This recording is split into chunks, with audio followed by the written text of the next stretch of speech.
नमस्ते अभी सभी लोगों को आत्मदर्शनम चैनल पर आप सब लोगों को बहुत बहुत स्वागत है।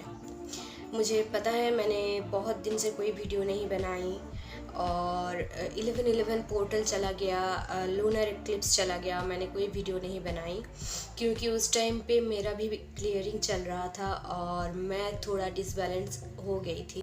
और सच बोलूँ तो वो टाइम था खुद की एनर्जी को अपने पास रखना, अपनी एनर्जी को रिस्टोर करना, और वही मैंने किया। आई एम सो सॉरी मैं आप लोगों के पास ज़्यादा आ नहीं पाई इस टाइम के दौरान, लेकिन मैं कोशिश करूँगी कि मैं फिर से पूरा शिद्दत से मेरा वीडियो फिर से बनाने का जो प्रोसेस है वो मैं चालू कर दूँ। और मैं इस कुछ दिनों में मैंने बहुत कुछ नोटिस किया है इस चैनल में। कोई आ रहा था, कोई जा रहा था, मैंने ये भी देखा। और कोई बहुत अट्रैक्ट हुआ है इस चैनल के तरफ। तो मैं बहुत खुश हूँ कि आप लोगों का इतना प्यार मिल रहा है और आप लोग मुझे सपोर्ट कर रहे हो। और thank you so much for everything, आपका टाइम देने के लिए और अपना जो भी एनर्जी है वो मुझे देने के लिए, मुझे ब्लेसिंग्स देने के लिए, मुझे सपोर्ट करने के लिए थैंक यू सो मच। तो मैं आज जो बोलने आई हूँ वो है ये जो 11/11 पोर्टल गया है, इसका एनर्जी अभी तक गया नहीं है, टला नहीं है ये, ठीक है। एटलीस्ट ये नवंबर मंथ तक पूरा रहता है। इसका जो एनर्जी है ये इतना स्ट्रॉन्ग एनर्जी है, ठीक है। मैं 11/11 के पहले तो ज़्यादा कुछ बोल नहीं पाई और मैंने सोचा था कि कम्युनिटी में एक पोस्ट भी डाल दूँ, लेकिन उसके बाद मैंने देखा कि कम्युनिटी में हर कोई पहुंच नहीं पा रहा है और मैं उस टाइम पे कोई वीडियो नहीं बना सकती थी क्योंकि मेरा खुद का बहुत बिजी स्केड्यूल था। और उसके बाद मेरा खुद का एनर्जी थोड़ा अप एंड डाउन हो रहा था। और अब जब तक हाई वाइब्रेशन में ना रहो, आपको वीडियो नहीं बनाना चाहिए क्योंकि इससे क्या होता है, आपसे जो भी जुड़ते हैं उनका जो एनर्जी है वो भी थोड़ा डाउन या फिर थोड़ा लो की तरफ चला जाता है, ठीक है। तो इसके लिए मैं क्षमा प्रार्थी हूँ, होप कि आप लोग मुझे क्षमा कर देंगे। तो आज जो मैं बोलना आई हूँ कि 11/11 का पोर्टल का जो एनर्जी है वो अभी तक पूरा का पूरा टला नहीं है।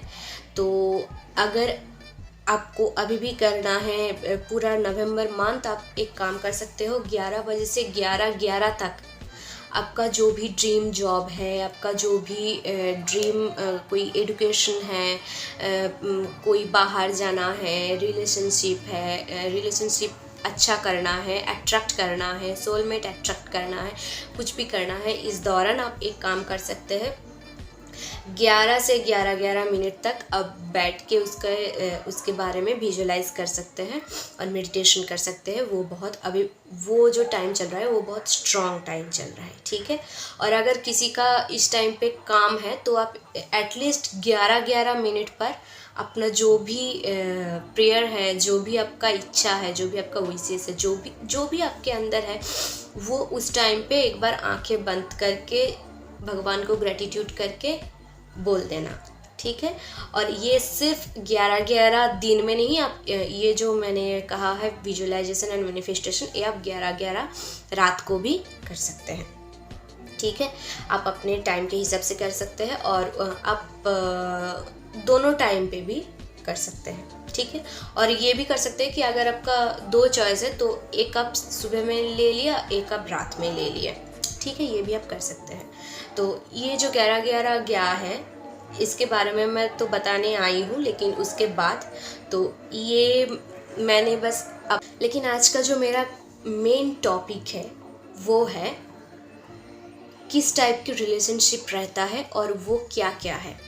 शायद मैं इस पार्ट में हर एक रिलेशनशिप को मैं एक्सप्लेन नहीं कर पाऊँगी क्योंकि वीडियो अगर बड़ा हो जाता है तो मैं देखती हूँ कि हर कोई नहीं देख रहा है, लेकिन ये देखना भी चाहिए। और रिलेशनशिप किस टाइप के होता है, क्या क्या इसमें होता है, ये जानना बहुत ज़रूरी होता है, ठीक है। तो इसीलिए मैं इसको 2 पार्ट में ही बनाऊंगी। इस पार्ट में मैं कवर करूंगी कि क्या क्या रिलेशनशिप है और किस टाइप का है, और एक कोई रिलेशनशिप मैं इसमें डिस्क्राइब करूंगी और बाकी दूसरे वीडियो में, ठीक है। तो जो रिलेशनशिप्स का जो टाइप्स है वो मेनली होता है 3 टाइप्स। एक होता है कार्मिक रिलेशनशिप, एक होता है सोलमेट रिलेशनशिप और एक होता है ट्विन फ्लेम रिलेशनशिप, ठीक है। और इसके साथ एक और रिलेशनशिप जोड़ जाता है, वो है नार्सिसिस्ट, ठीक है। और इसके अलावा और ज़्यादा कोई रिलेशनशिप होता नहीं है। लेकिन जो मैंने अभी कहा नार्सिसिस्ट, इन लोगों को अभी हमें इतना भाव नहीं देना है, ठीक है। तो मैं नार्सिसिस्ट को बाद में बोलूँगी। और सच बोलूँ तो ये जो वर्ड है ये लेना भी ठीक नहीं है। जो भी इस रिलेशनशिप में है या फिर जिनमें ये ट्रेट्स रहता है, जिनमें ये डीएनए रहता है नार्सिसिस्ट का या फिर कार्मिक का, वो लोग गलत नहीं होते हैं। ये उनके अंदर अपब्रिंगिंग से होता है, डीएनए के थ्रू होता है, कहीं ना कहीं से आ जाते हैं। तो they are not responsible for this. तो हमें उनको बुरा भला नहीं करना चाहिए, लेकिन हमको रिलेशनशिप के बारे में जानना ज़रूर चाहिए। तो पहला होता है कार्मिक रिलेशनशिप। कार्मिक रिलेशनशिप किसके साथ होता है? कार्मिक रिलेशनशिप आपके हर एक कैरेक्टर के साथ हो सकता है। मैं एक बात यहाँ पर बोलना चाहती हूँ, जो भी रिलेशनशिप आप अपने लाइफ पे आप अट्रैक्ट करते हो वो आपके खुद के कर्मास के ऊपर डिपेंड होता है, ठीक है। या फिर आपका वो कर्मा कुछ भी हो सकता है, आपका एंसेस्ट्रल कर्मा भी हो सकता है, आपके खुद की कर्मा भी हो सकता है, इस जन्म का कर्मा भी हो सकता है, पिछले जन्म का भी कर्मा हो सकता है। और आप लोगों को हर एक कर्मा के ऊपर एक एक सिलेबस मिलता है और उस सिलेबस को आपको कंप्लीट करना होता है, ठीक है। इसके बारे में डिटेल में मैं बताऊंगी, लेकिन आज जो मैं बोलने आई हूँ वो है किस टाइप का होता है रिलेशनशिप, ठीक है। तो कोई भी रिलेशनशिप को ब्लेम नहीं करना है। पहला होता है कार्मिक रिलेशनशिप। कार्मिक रिलेशनशिप क्या होता है? ये आपके किसी के साथ भी हो सकता है, आपके घर वालों के साथ हो सकता है, आपके पार्टनर के साथ हो सकता है, आपके भाई बहन के साथ हो सकता है, आपके कोई भी बॉस के साथ हो सकता है, फ्रेंड्स के साथ हो सकता है, या फिर कोई दूसरे और कहीं से आ गया, वो भी आपके लाइफ में कार्मिक बन के आ सकता है, ठीक है। तो कार्मिक रिलेशनशिप क्या है? ये आपके जो बैड कर्मास होते हैं इसके ऊपर डिपेंड करके आपको ये रिलेशनशिप दिया जाता है, ठीक है। लेकिन क्या है, आप अभी गलत नहीं कर रहे हैं, आप ये बोल सकते हैं, लेकिन कहीं ना कहीं कभी ना कभी पिछले जन्म में हो सकता है, या फिर आपके डीएनए के थ्रू भी आप इस कार्मिक रिलेशनशिप को भी आप अट्रैक्ट कर सकते हो। क्योंकि डीएनए में हमारे बहुत गलत अगर कुछ ब्लॉकेजेस जुड़ गया है तो उस ब्लॉकेजेस के थ्रू भी हम कुछ ना कुछ अट्रैक्ट कर लेते हैं और कार्मिक रिलेशनशिप भी अट्रैक्ट कर लेते हैं, ठीक है। तो यहाँ पर कार्मिक रिलेशनशिप कैसा होता है? कार्मिक रिलेशनशिप में आप जब पहले आओगे, कार्मिक रिलेशनशिप की तरफ आप खींचे चले आओगे, ठीक है। आपको मतलब ये नहीं लगेगा कि इस रिलेशनशिप में हमें जाना नहीं है, या फिर ऐसा लगेगा नहीं। पहले बहुत ध्यान से सुनिए, ये आपका माइंड आपको बोलेगा कि इस रिलेशनशिप में आपको जाना चाहिए, आपका माइंड बोलेगा। लेकिन हमेशा आप कार्मिक रिलेशनशिप में जाने के वक्त एक खिंचाव महसूस करेंगे पीछे की तरफ, जो आपका गट्स या फिर आपका सोल बोलेगा कि मत जाओ इस रिलेशनशिप में, ठीक है। लेकिन यहाँ पर आपका माइंड आपको क्यों बोल रहा है जाना पड़ेगा? क्योंकि उसको पता है, ठीक है, उसको पता है कि आपके साथ इनका कर्मा जुड़ा हुआ है और आपको वो मतलब डिसॉल्व करना ही है। और अगर आप वो डिसॉल्व करेंगे तो आगे वाले पीढ़ियों में आप बहुत अच्छे रिलेशनशिप आप अट्रैक्ट करेंगे, ठीक है। तो पहले तो आप ये दिमाग से जाते हैं, ठीक है। क्योंकि आप ये दिमाग से जाते हैं तो इनका हर एक चीज़ आपके दिमाग के ऊपर ही काम करता है। और कैसे काम करता है? कार्मिक रिलेशनशिप बहुत मैनिपुलेटिव होता है। कैसे मैनिपुलेटिव होता है कि सच जैसे आप एक जगह आप जॉब कर रहे हो और आपको थोड़ा मनी अबंडेंस आ रहा है और वहाँ पर आपका बॉस कार्मिक है, ठीक है। आप जितने बार ही उस जॉब को क्विट करने की कोशिश करेंगे उतनी बार आपके माइंड आपके ऊपर खेलेगा कि मैनिपुलेट करेगा कि जॉब छोड़ देंगे, उसके बाद क्या होगा, आपके पास खाने के लिए क्या होगा, रहने के लिए क्या होगा, आपके घर वालों के लिए क्या होगा, बीवी बच्चे हैं, या फिर अगर आपका खुद का भी कुछ चीज़ें हैं वो आप कैसे करेंगे। ऐसे दिमाग आपको मैनिपुलेट करता रहेगा। ये कैसा होता है, आप ना ही इस रिलेशनशिप में रह पाएंगे और ना ही इसको छोड़ पाएंगे। और कार्मिक रिलेशनशिप अगर आपका स्पाउस हो गया या फिर आपका पार्टनर हो जाता है, तब क्या होता है, आप उनके साथ आपका हर वक्त झगड़ा होगा।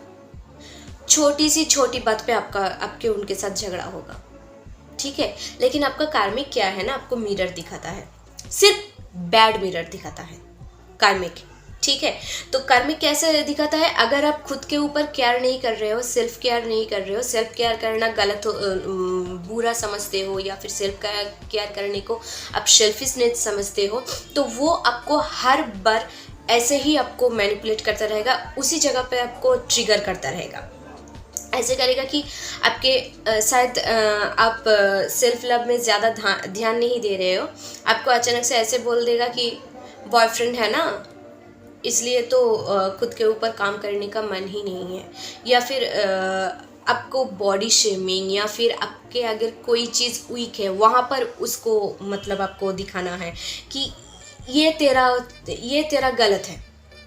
वो सिर्फ आपको गलती दिखाएगा, सिर्फ गलती और कुछ नहीं, ठीक है। और वहाँ से आपको प्यार कब तक मिलेगा, जब तक उनको आपसे एनर्जी चाहिए, ठीक है। आपको जब एनर्जी चाहिए तब वो आपके पास नहीं आएगा।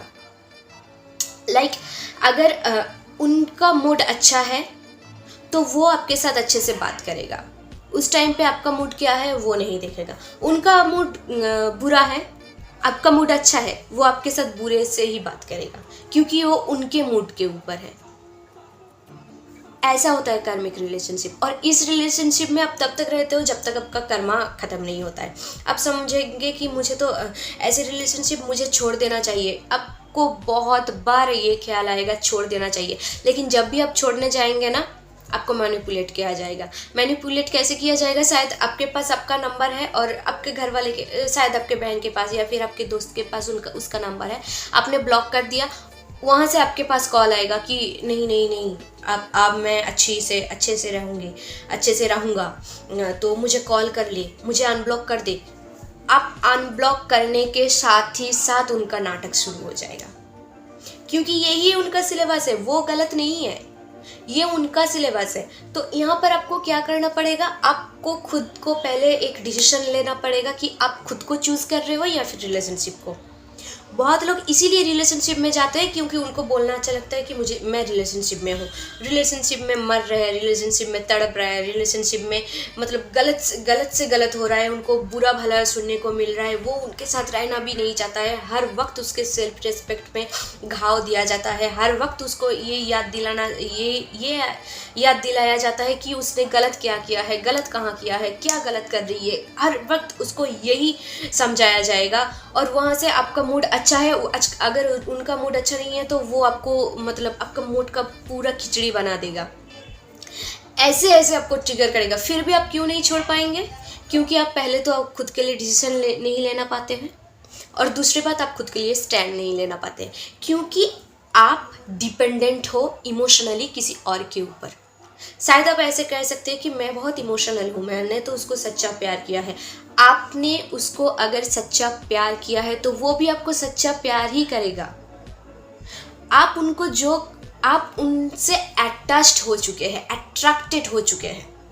हो सकता है उसका लुक अच्छा है, उसका बिहेवियर आपको पहले बहुत अच्छा लगा हो, उसने आपके लिए बहुत एक उपकार किया हो जो आपके लिए बहुत अहम रहा होगा, इसलिए आप बस उस रिलेशनशिप को अपने सर पे बोझ बनाकर बस धकेल रहे हो, क्योंकि आपको लगता है कि वो तो इस टाइम पे अच्छा था। एक बात आप नहीं समझ रहे हो, हर कोई अच्छा करने के लिए ही आता है, अगर वो बुरा कर रहा है तो उसको उसी टाइम पे छोड़ देना चाहिए। आप ऐसे बहुत दोस्त को भी आप छोड़ चुके हो जो आपके साथ बुरा किया है, पहले बहुत अच्छा करता था लेकिन उसके बाद बुरा किया है, आपने छोड़ दिया। लेकिन यहाँ पर आपने एक टैग कैसा लगा दिया, relationship, we are in relationship. जब भी आपने ये टैग लगा दिया, आप मतलब छोड़ ही नहीं पा रहे हो। आप छोड़ देने के बाद बहुत आपका इमोशनल ब्रेकिंग होगा, आपको बुरा लगेगा, क्योंकि क्यों लग रहा है, क्योंकि आपने खुद के साथ खुद टाइम बिताना ही नहीं चाहते हो। आपको हमेशा लगता है कोई मेरे साथ फ़ोन में बात करेगा तब भी मैं अच्छी रहूँगी। आपको ये कभी नहीं लगता है कि मैं खुद के साथ खुद अच्छा रह सकती हूँ, मैं खुद के साथ खुद टाइम बिता सकती हूँ। आपको कभी ऐसा नहीं लगा। और ये आपको कैसे नहीं लगा? क्योंकि आप डिपेंडेंट हो, इमोशनली आप डिपेंडेंट हो। ठीक है, तो ये जो मैनिपुलेटिव पार्ट है ये कार्मिक्स बहुत ज़्यादा करता है। ठीक है, और ये आपको बहुत इमोशनली डिपेंडेंट बना देगा। उसके बाद आपको हर वक्त उसी जगह पर आपको ट्रिगर करता रहेगा। ये उनका दूसरा पॉइंट है। और तीसरा पॉइंट क्या है? उसके साथ आपको कभी भी अच्छा महसूस नहीं होगा। वो अगर आपके साथ उनका अच्छा रिलेशनशिप चल भी रहा है कुछ दिन, कभी कभी क्या होता है, बहुत सारा ब्रेकडाउन्स के बाद वो 2 दिन आपके साथ अच्छा बिहेवियर कर रहा है, उस टाइम पे भी आपको ऐसा लगेगा अच्छा तो बिहेवियर कर रहा है, क्या रह जाऊँ। उस टाइम पे भी आपको डाउट रहेगा, क्योंकि वो आपके लिए बने ही नहीं है, वो आपका सोलमेट है ही नहीं। सोलमेट क्या होता है ये मैं अगले वीडियो में बताऊंगी, क्योंकि ये वीडियो बहुत लंबा हो रहा है। और कार्मिक का चौथा पॉइंट क्या होता है? ये आपके मतलब अच्छा पॉइंट ये है, ये आपके हर एक जगह पर आपको मिरर दिखाएगा। देखिए, ये जो पूरा वर्ल्ड है ना, ये आपका मिरर है। आप अगर किसी को जज कर रहे हो तो वो भी आपको जज करेगा। शायद उसी व्यक्ति ने आपको नहीं जज किया, लेकिन आसपास के व्यक्ति आपको जज करता रहेगा। आपको बहुत चिढ़ आता है, आपको बहुत गुस्सा आता है, कहीं ना कहीं से आपको गुस्सा एंड चिढ़ मिलता रहेगा। हो सकता है आप गुस्सा एंड चिढ़ उस व्यक्ति को नहीं दिखा रहे हो, किसी और को दिखा रहे हो, लेकिन उसका जो रिफ्लेक्शन है वो उसी व्यक्ति से आएगा जिसके साथ आप बहुत इमोशनली अटैच्ड हो। ठीक है, और 5th पॉइंट, कार्मिक कभी भी आपको पूरा रिस्पेक्ट नहीं देगा, कभी भी नहीं देगा।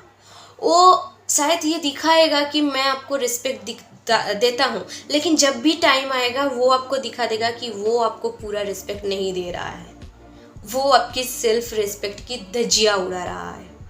और इसके बाद भी अगर आप उसको छोड़ नहीं पा रहे हो क्योंकि आप इमोशनली डिपेंडेंट हो, तो ये थोड़ा सोचिए। और इमोशनल डिपेंडेंट से कैसे निकला जाता है मेरा वीडियो ऑलरेडी है, मेडिटेशन कर सकते हो, कॉर्ड कट कर सकते हो, बहुत कुछ है। मैं आगे की वीडियो में भी और ज़्यादा कवर कर दूंगी अगर आप लोगों की रिक्वायरमेंट्स रहे तो। ठीक है, आज के लिए इतना ही। Thank you so much. God bless you.